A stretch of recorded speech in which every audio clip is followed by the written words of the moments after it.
Let me know if this sounds familiar. It's a Tuesday night. You're lying in bed, phone in hand, doing that thing you keep promising yourself you'll stop doing. You're scrolling. And in the span of 90 seconds, you see it. A guy you barely remember from college just got engaged. A friend you used to lift with just bought a house. Some guy you've never even met just announced he raised $4 million for a startup you don't fully understand. Then a fitness post, then a wedding, then a promotion. And you're lying there. Same job, same apartment, same body, same overdue laundry. And a voice in your head says the thing it always says. You're behind. Here's what I want you to understand by the end of this video. That feeling? It's not a fact. It's not a measurement. It's a malfunction, and it's running on data that was rigged before you ever opened the app. Most men in their 20s don't actually have a life problem. They have a scoreboard problem, and nobody told them the scoreboard is broken. Let's go deeper. There's a concept from a psychologist named Leon Festinger called social comparison theory. The short version? Your brain doesn't measure your life in absolute terms. It can't. There's no universal unit for doing okay. So instead, it picks the people around you and uses them as the yardstick. You feel good or bad relative to your reference group. That's it. That's the whole machine. For most of human history, your reference group was the village, about 150 people. People you actually knew. People who lived roughly the same life you did. The comparison was rough, but at least it was honest. Now your reference group is 10,000 strangers, every single one of them showing you the best 4 seconds of their week. Your brain doesn't know the difference. It still treats every post like a peer update, so it does the math. It adds up the engagements, the launches, the bodies, the trips, the wins, and it lands on the only conclusion it can land on. Everyone else is ahead of you. That's not perception. That's pattern recognition working perfectly on broken inputs. Garbage in, anxiety out. Truth 1. There is no timeline. The by 25 you should have list does not exist. It was never written. No biologist, no economist, no philosopher signed off on it.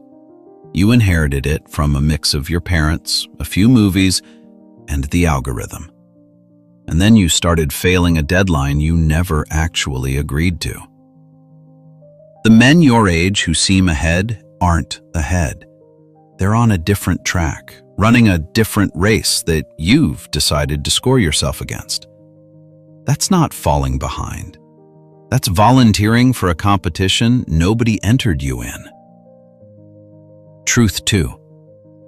You're comparing the raw footage of your life to the trailer of theirs.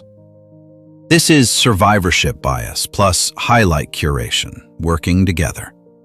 Think about a guy you know, friend of a friend maybe. He's 28. His startup just hit some flashy valuation. He posts every milestone. The internet thinks he made it. What the post doesn't show you is that he's 8 months from running out of money. His girlfriend moved out in the spring, and his sleep is in pieces. The wins are real. So is the wreckage. You only ever get one half of the file. You see the wedding. You don't see the breakups before it. You see the launch. You don't see the 4 years of obscurity, the savings burned through, the relationships it cost him. You see the body. You don't see the 18 months of boring, repetitive, unsexy work that built it. You're holding your bloopers next to his final cut and wondering why you look worse. Truth 3. The men you compare yourself to are not as okay as you think. Research on heavy social media use and life satisfaction keeps finding the same pattern. The people who post the most curated wins are not, on average, the happiest people. A lot of the men whose lives you're using as a benchmark are quietly running the same comparison loop you are, just pointing it at someone else. The guy you envy has a guy he envies. It's comparisons all the way down. Truth 4. The fix is not catching up. It's recalibrating. You will not out-hustle a rigged scoreboard.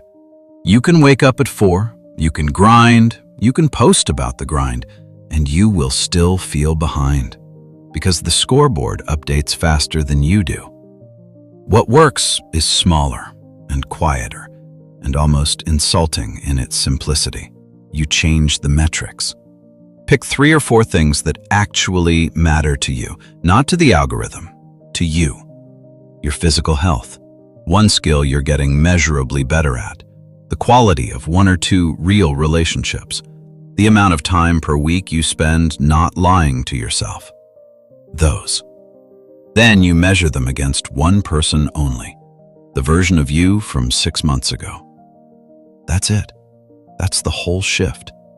When the metric becomes, am I a more capable, healthier, more honest man than I was last spring? The comparison loop has nothing to feed on. It loses its power. Not because the strangers vanish from your feed, they won't, but because their numbers stop counting in your scoreboard. The men who seem unshakable in their 20s aren't winning some external race. They've quietly stopped running it. They've narrowed their attention to a few real things and committed to losing a competition the rest of you are still trying to win. That's the brutal part. The exit is available. It always has been. Most men don't take it because the comparison loop, even when it hurts, feels like progress. And mistaking motion for direction is more comfortable than admitting the scoreboard never measured anything that mattered. You're not behind, bro.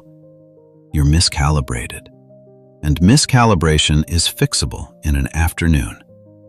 So here's what I'd ask you to do before you close this. Open a note on your phone. Yes, the same phone that just ran you through the highlight reel. Write down 3 things you actually want to be true about yourself 1 year from now. Not titles, not numbers from someone else's life. 3 real things. That's your scoreboard now. Anything else is noise. Let it go.